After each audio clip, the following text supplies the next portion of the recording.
Welcome back. Karnataka prime ಟೈಮ್ಗೆ ಸ್ವಾಗತ.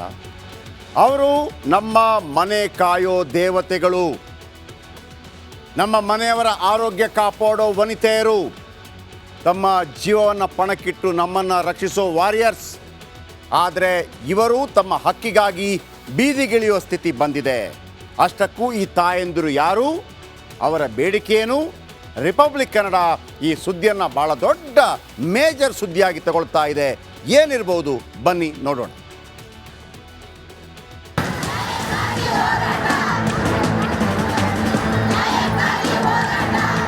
ಆಶಾ ಕಾರ್ಯಕರ್ತೆಯರು ನಮ್ಮ ಆರೋಗ್ಯ ಕಾಪಾಡುವ ವಾರಿಯರ್ಸ್. ಬೆಳಗಾದರೆ ಅಂಗನವಾಡಿ ಆರೋಗ್ಯ ಕೇಂದ್ರದಲ್ಲಿ ಕೆಲಸ ಮಾಡೋ ಶ್ರಮಿಕರು.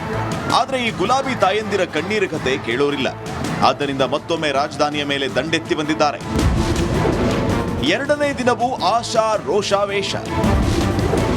15,000 ವೇತನಕ್ಕೆ ಡಿಮ್ಯಾಂಡ್.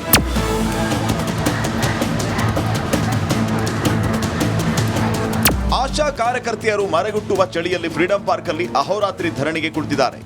ಆ ತಾಯಂದಿರು ಊಟ ನಿದ್ದೆ ಇಲ್ಲದೆ ಕಣ್ಣೀರಿಡ್ತಿರೋದು ಯಾಕೆ ಅಂತ ನೋಡೋದಾದ್ರೆ, ಆಶಾ ಬೇಡಿಕೆಗಳೇನು? ತಿಂಗಳಿಗೆ 15,000 ರೂಪಾಯಿ ವೇತನ ನೀಡಬೇಕು. ಕನಿಷ್ಠ 2,000 ರೂಪಾಯಿ ಗೌರವಧನ ಹೆಚ್ಚಿಸಬೇಕು. ಫೋನ್ ಬಳಕೆ ಅಧಿಕೃತ ಜ್ಞಾಪನಾ ಪತ್ರ ವಾಪಸ್ ಪಡಿಬೇಕು. ಆಶಾಗಳು ಮಾಡದ ಕೆಲಸದ ಆದೇಶ ವಾಪಸ್ ಪಡಿಬೇಕು. ಮೊಬೈಲ್ ಬಳಸೋದಕ್ಕೆ ಗೊತ್ತಿಲ್ಲದವರಿಗೆ ಬೇರೆ ವ್ಯವಸ್ಥೆ ಮಾಡಬೇಕು. ಚಿಕಿತ್ಸೆ ಅವಧಿಯಲ್ಲಿ 3 ತಿಂಗಳ ಪ್ರೋತ್ಸಾಹ ಧನ ನೀಡಬೇಕು. ಸೇವೆಯಲ್ಲಿದ್ದಾಗ ಆಗುವ ಅನಾಹುತದ ಜವಾಬ್ದಾರಿಯನ್ನು ಹೊರಬೇಕು. ಉಚಿತ ಆರೋಗ್ಯ ತಪಾಸಣೆ, ಉಚಿತ ಚಿಕಿತ್ಸೆಯನ್ನು ನೀಡಬೇಕು. ಸರ್ಕಾರಿ ನೌಕರರೆಂದು ಪರಿಗಣಿಸಿ ಇಎಸ್ಐ ಪಿಎಫ್ ಅನ್ನು ನೀಡಬೇಕು ಅಂತ ಆಶಾ ಕಾರ್ಯಕರ್ತೆಯರು ಆಗ್ರಹಿಸಿದ್ದಾರೆ. ಸರ್ಕಾರದಿಂದ ನಮಗೆ ಸ್ಪಷ್ಟವಾಗಿ ನಮ್ಮ ಮೂಲ ಬೇಡಿಕೆಗೆ, ಪ್ರಥಮ ಬೇಡಿಕೆಗೆ ಸ್ಪಷ್ಟ ಉತ್ತರ ಇದ್ದು ಅವರು ಬರಬೇಕು ಅನ್ನೋದು ನಮ್ಮ ಒಂದು ನಿರೀಕ್ಷೆ ಸರ್. ನಿನ್ನೆನೂ ಆರೋಗ್ಯ ಇಲಾಖೆಯ ನಿರ್ದೇಶಕರು, ಉಪನಿರ್ದೇಶಕರು ಬಂದು ಏನಿದೆ ಅಂತ ಮನವಿ ತೊಗೊಂಡೋಗಿದ್ದಾರೆ. ಮತ್ತು ಮಿನಿಸ್ಟ್ರುಗಳ ಜೊತೆ ಸಭೆ ಇದೆ, ಚರ್ಚೆ ಮಾಡ್ತೀವಿ ಅಂತ ಸಂಜೆ ಬಂದು 4 ಗಂಟೆಗೆ ತೊಗೊಂಡು ಹೋಗಿದ್ದಾರೆ. ಅದಿನ್ನೂ ಚರ್ಚೆ ಮುಗಿದಿದೆಯೋ ಇಲ್ಲೋ ಗೊತ್ತಿಲ್ಲ, ಸರ್ಕಾರಕ್ಕೆ ತಲುಪಿದೆಯೋ ಅಂತ ಗೊತ್ತಿಲ್ಲ. ನಾವು ಈಗಾಗಲೇ ನಿರ್ಣಯ ಮಾಡಿದ್ದೀವಿ, ಅನಿರ್ದಿಷ್ಟವಾಗಿ ಹೋರಾಟ ಅನ್ನುವಂಥದ್ದು. ಸರ್ಕಾರಕ್ಕೆ ನಾವು ಹೇಳೋದಿಷ್ಟೇ, ಪುಂಗೋದು ಬಿಟ್ಟು ಈ ತಾಯಂದಿರ ಸಂಬಳ ಜಾಸ್ತಿ ಮಾಡಿ. HMPV ವೈರಸ್ ಒಂದು ಕಡೆ ಆತಂಕ ಮನೆ ಮಾಡಿದೆ. ಇವರು ಫ್ರಂಟ್ ಲೈನ್ ವಾರಿಯರ್ಸು. ಯಾಕಂದರೆ ಇವರು ಬೇಕಾಗುತ್ತೆ, ಏನೇ ಕಷ್ಟ ಆಗಲಿ ನಷ್ಟ ಆಗಲಿ ಏನೇ ಬಂದರೆ ಇವರು ಮುಂದೆ ನಿಂತು ಕೆಲಸ ಮಾಡ್ತಾರೆ. ಹೀಗಾಗಿ ಸರ್ಕಾರ ಬೇಗ ಇವರ ಬೇಡಿಕೆ ಬಗೆಹರಿಸಬೇಕೆಂದು ನಮ್ಮ ಕಡೆ ಒತ್ತಾಯ ಜೊತೆಗೆ ಮನವಿ ಸಹ ಮಾಡ್ತಿದ್ದಾರೆ. ಕ್ಯಾಮ್ರಾ ಪರ್ಸನ್ ದೀಪಕ್ ಜೊತೆ ವೀರೇಶ್, ರಿಪಬ್ಲಿಕ್ ಕನ್ನಡ, ಬೆಂಗಳೂರು.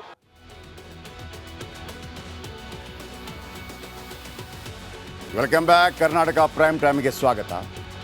ಅವರು ನಮ್ಮ ಮನೆ ಕಾಯೋ ದೇವತೆಗಳು, ನಮ್ಮ ಮನೆಯವರ ಆರೋಗ್ಯ ಕಾಪಾಡೋ ವನಿತೆಯರು, ತಮ್ಮ ಜೀವವನ್ನು ಪಣಕ್ಕಿಟ್ಟು ನಮ್ಮನ್ನು ರಕ್ಷಿಸೋ ವಾರಿಯರ್ಸ್.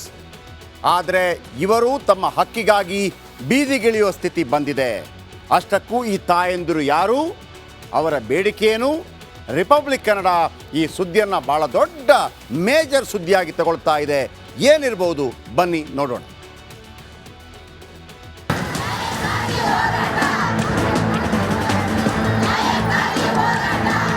ಆಶಾ ಕಾರ್ಯಕರ್ತೆಯರು ನಮ್ಮ ಆರೋಗ್ಯ ಕಾಪಾಡುವ ವಾರಿಯರ್ಸ್. ಬೆಳಗಾದರೆ ಅಂಗನವಾಡಿ ಆರೋಗ್ಯ ಕೇಂದ್ರದಲ್ಲಿ ಕೆಲಸ ಮಾಡೋ ಶ್ರಮಿಕರು. ಆದರೆ ಈ ಗುಲಾಬಿ ತಾಯಂದಿರ ಕಣ್ಣೀರ ಕತೆ ಕೇಳೋರಿಲ್ಲ. ಆದ್ದರಿಂದ ಮತ್ತೊಮ್ಮೆ ರಾಜಧಾನಿಯ ಮೇಲೆ ದಂಡೆತ್ತಿ ಬಂದಿದ್ದಾರೆ. ಎರಡನೇ ದಿನವೂ ಆಶಾ ರೋಷಾವೇಶ. 15,000 ವೇತನಕ್ಕೆ ಡಿಮ್ಯಾಂಡ್.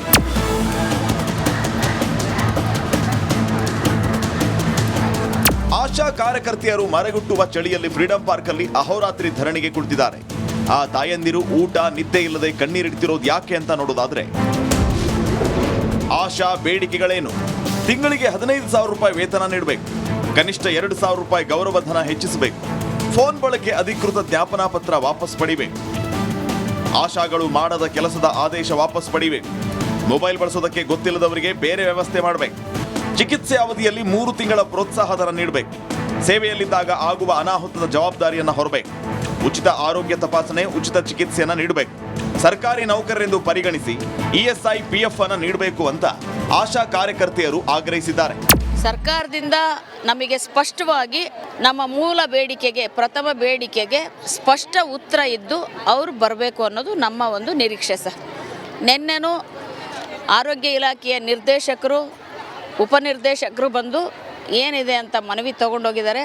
ಮತ್ತು ಮಿನಿಸ್ಟ್ರುಗಳ ಜೊತೆ ಸಭೆ ಇದೆ, ಚರ್ಚೆ ಮಾಡ್ತೀವಿ ಅಂತ ಸಂಜೆ ಬಂದು 4 ಗಂಟೆಗೆ ತಗೊಂಡು ಹೋಗಿದ್ದಾರೆ. ಅದಿನ್ನೂ ಚರ್ಚೆ ಮುಗಿದಿದೆಯೋ ಇಲ್ಲೋ ಗೊತ್ತಿಲ್ಲ, ಸರ್ಕಾರಕ್ಕೆ ತಲುಪಿದೆಯೋ ಅಂತ ಗೊತ್ತಿಲ್ಲ. ನಾವು ಈಗಾಗಲೇ ನಿರ್ಣಯ ಮಾಡಿದ್ದೀವಿ, ಅನಿರ್ದಿಷ್ಟವಾಗಿ ಹೋರಾಟ ಅನ್ನುವಂಥದ್ದು. ಸರ್ಕಾರಕ್ಕೆ ನಾವು ಹೇಳೋದಿಷ್ಟೇ, ಪುಂಗೋದು ಬಿಟ್ಟು ಈ ತಾಯಂದಿರ ಸಂಬಳ ಜಾಸ್ತಿ ಮಾಡಿ. HMPV ವೈರಸ್ ಒಂದು ಕಡೆ ಆತಂಕ ಮನೆ ಮಾಡಿದೆ. ಇವರು ಫ್ರಂಟ್ ಲೈನ್ ವಾರಿಯರ್ಸು. ಯಾಕಂದರೆ ಇವರು ಬೇಕಾಗುತ್ತೆ, ಏನೇ ಕಷ್ಟ ಆಗಲಿ ನಷ್ಟ ಆಗಲಿ ಏನೇ ಬಂದರೆ ಇವರು ಮುಂದೆ ನಿಂತು ಕೆಲಸ ಮಾಡ್ತಾರೆ. ಹೀಗಾಗಿ ಸರ್ಕಾರ ಬೇಗ ಇವರ ಬೇಡಿಕೆ ಬಗೆಹರಿಸಬೇಕೆಂದು ನಮ್ಮ ಕಡೆ ಒತ್ತಾಯ ಜೊತೆಗೆ ಮನವಿ ಸಹ ಮಾಡ್ತಿದ್ದಾರೆ. ಕ್ಯಾಮ್ರಾ ಪರ್ಸನ್ ದೀಪಕ್ ಜೊತೆ ವೀರೇಶ್, ರಿಪಬ್ಲಿಕ್ ಕನ್ನಡ, ಬೆಂಗಳೂರು.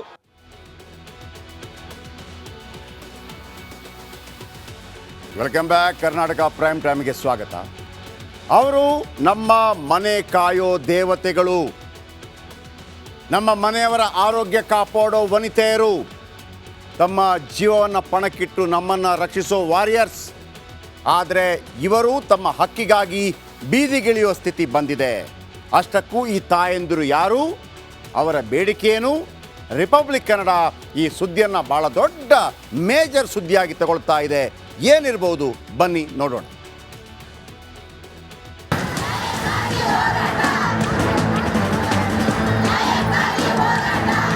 ಆಶಾ ಕಾರ್ಯಕರ್ತೆಯರು ನಮ್ಮ ಆರೋಗ್ಯ ಕಾಪಾಡುವ ವಾರಿಯರ್ಸ್. ಬೆಳಗಾದರೆ ಅಂಗನವಾಡಿ ಆರೋಗ್ಯ ಕೇಂದ್ರದಲ್ಲಿ ಕೆಲಸ ಮಾಡೋ ಶ್ರಮಿಕರು. ಆದರೆ ಈ ಗುಲಾಬಿ ತಾಯಂದಿರ ಕಣ್ಣೀರ ಕತೆ ಕೇಳೋರಿಲ್ಲ. ಆದ್ದರಿಂದ ಮತ್ತೊಮ್ಮೆ ರಾಜಧಾನಿಯ ಮೇಲೆ ದಂಡೆತ್ತಿ ಬಂದಿದ್ದಾರೆ. 2ನೇ ದಿನವೂ ಆಶಾ ರೋಷಾವೇಶ. 15,000 ವೇತನಕ್ಕೆ ಡಿಮ್ಯಾಂಡ್.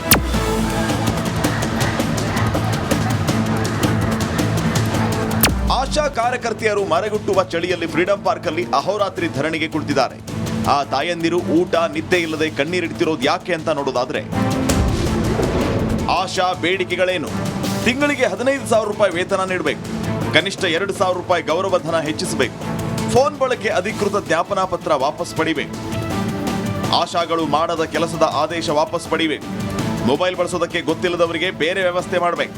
ಚಿಕಿತ್ಸೆ ಅವಧಿಯಲ್ಲಿ 3 ತಿಂಗಳ ಪ್ರೋತ್ಸಾಹಧನ ನೀಡಬೇಕು. ಸೇವೆಯಲ್ಲಿದ್ದಾಗ ಆಗುವ ಅನಾಹುತದ ಜವಾಬ್ದಾರಿಯನ್ನು ಹೊರಬೇಕು. ಉಚಿತ ಆರೋಗ್ಯ ತಪಾಸಣೆ, ಉಚಿತ ಚಿಕಿತ್ಸೆಯನ್ನು ನೀಡಬೇಕು. ಸರ್ಕಾರಿ ನೌಕರರೆಂದು ಪರಿಗಣಿಸಿ ESI PF ಅನ್ನು ನೀಡಬೇಕು ಅಂತ ಆಶಾ ಕಾರ್ಯಕರ್ತೆಯರು ಆಗ್ರಹಿಸಿದ್ದಾರೆ. ಸರ್ಕಾರದಿಂದ ನಮಗೆ ಸ್ಪಷ್ಟವಾಗಿ ನಮ್ಮ ಮೂಲ ಬೇಡಿಕೆಗೆ, ಪ್ರಥಮ ಬೇಡಿಕೆಗೆ ಸ್ಪಷ್ಟ ಉತ್ತರ ಇದ್ದು ಅವರು ಬರಬೇಕು ಅನ್ನೋದು ನಮ್ಮ ಒಂದು ನಿರೀಕ್ಷೆ ಸರ್. ನಿನ್ನೆನೂ ಆರೋಗ್ಯ ಇಲಾಖೆಯ ನಿರ್ದೇಶಕರು, ಉಪನಿರ್ದೇಶಕರು ಬಂದು ಏನಿದೆ ಅಂತ ಮನವಿ ತಗೊಂಡೋಗಿದ್ದಾರೆ. ಮತ್ತು ಮಿನಿಸ್ಟ್ರುಗಳ ಜೊತೆ ಸಭೆ ಇದೆ, ಚರ್ಚೆ ಮಾಡ್ತೀವಿ ಅಂತ ಸಂಜೆ ಬಂದು 4 ಗಂಟೆಗೆ ತಗೊಂಡು ಹೋಗಿದ್ದಾರೆ. ಅದಿನ್ನೂ ಚರ್ಚೆ ಮುಗಿದಿದೆಯೋ ಇಲ್ಲೋ ಗೊತ್ತಿಲ್ಲ, ಸರ್ಕಾರಕ್ಕೆ ತಲುಪಿದೆಯೋ ಅಂತ ಗೊತ್ತಿಲ್ಲ. ನಾವು ಈಗಾಗಲೇ ನಿರ್ಣಯ ಮಾಡಿದ್ದೀವಿ, ಅನಿರ್ದಿಷ್ಟವಾಗಿ ಹೋರಾಟ ಅನ್ನುವಂಥದ್ದು. ಸರ್ಕಾರಕ್ಕೆ ನಾವು ಹೇಳೋದಿಷ್ಟೇ, ಪುಂಗೋದು ಬಿಟ್ಟು ಈ ತಾಯಂದಿರ ಸಂಬಳ ಜಾಸ್ತಿ ಮಾಡಿ. HMPV ವೈರಸ್ ಒಂದು ಕಡೆ ಆತಂಕ ಮನೆ ಮಾಡಿದೆ. ಇವರು ಫ್ರಂಟ್ ಲೈನ್ ವಾರಿಯರ್ಸು. ಯಾಕಂದರೆ ಇವರು ಬೇಕಾಗುತ್ತೆ, ಏನೇ ಕಷ್ಟ ಆಗಲಿ ನಷ್ಟ ಆಗಲಿ ಏನೇ ಬಂದರೆ ಇವರು ಮುಂದೆ ನಿಂತು ಕೆಲಸ ಮಾಡ್ತಾರೆ. ಹೀಗಾಗಿ ಸರ್ಕಾರ ಬೇಗ ಇವರ ಬೇಡಿಕೆ ಬಗೆಹರಿಸಬೇಕೆಂದು ನಮ್ಮ ಕಡೆ ಒತ್ತಾಯ ಜೊತೆಗೆ ಮನವಿ ಸಹ ಮಾಡ್ತಿದ್ದಾರೆ. ಕ್ಯಾಮ್ರಾ ಪರ್ಸನ್ ದೀಪಕ್ ಜೊತೆ ವೀರೇಶ್, ರಿಪಬ್ಲಿಕ್ ಕನ್ನಡ, ಬೆಂಗಳೂರು.